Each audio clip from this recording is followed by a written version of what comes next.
We'll say chill. You guys need someone to perform? So, Great.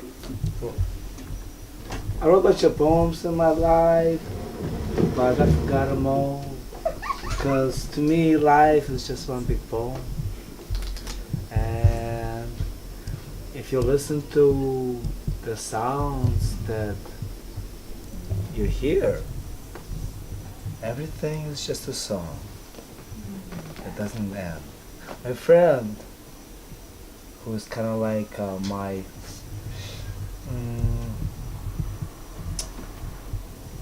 art goddess, art godmother.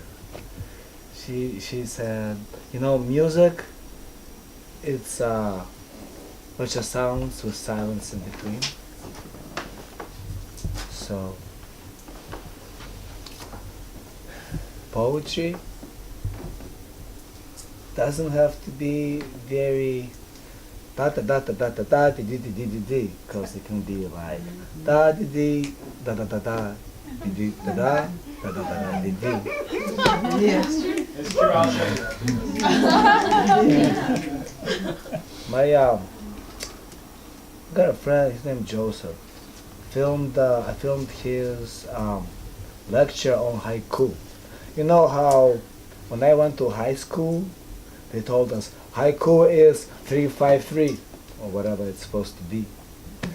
But in that lecture, I learned that the real haiku can be like 456 or 351. I guess the 353 is the traditional haiku, but haiku doesn't have to be traditional. And What does it have to be? What makes it haiku? it's an interesting question. He spoke for 2 hours on what haiku is. And he said many different things, and some of those things contradicted each other. So what is a haiku? I think a haiku is a Japanese word, not English. And some languages, some words in language, are impossible to exactly translate from one language to another. I speak Russian, and some words in Russian I know I can describe them, but I cannot translate them.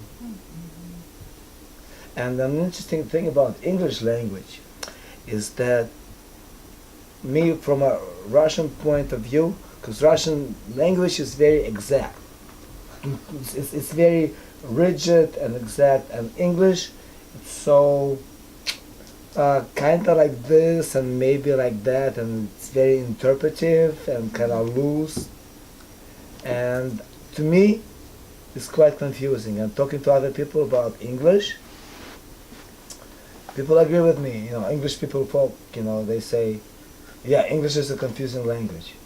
Because a lot of times, what we say, we mean the opposite of what we say.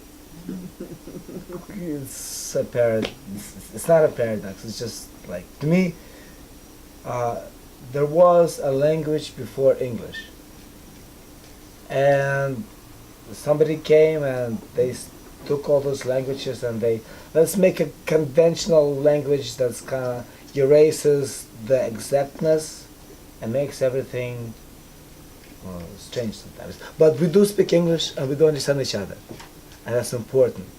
But sometimes I find myself, I say one thing and people understand something else, and I'm like,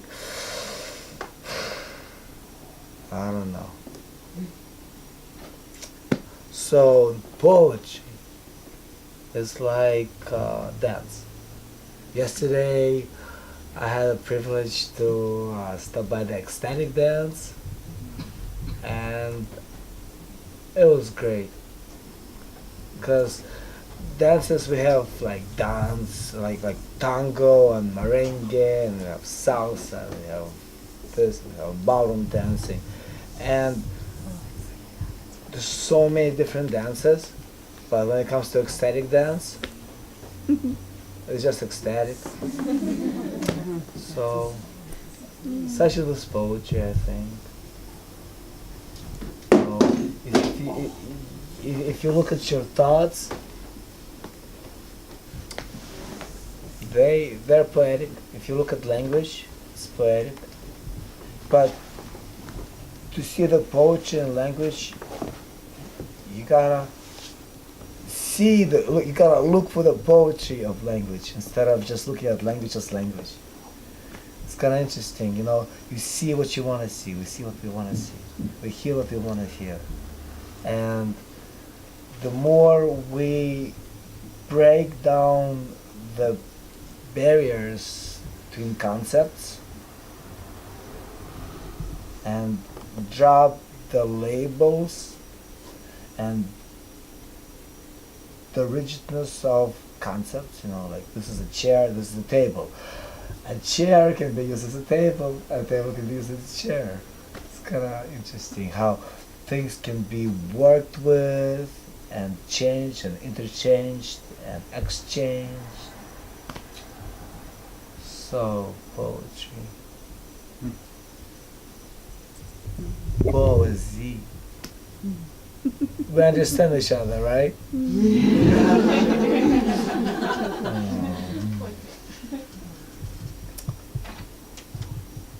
Okay, I'm gonna give you a poem that's the only poem that I wrote that I memorized, because it's short, and I'm good at memorizing short things.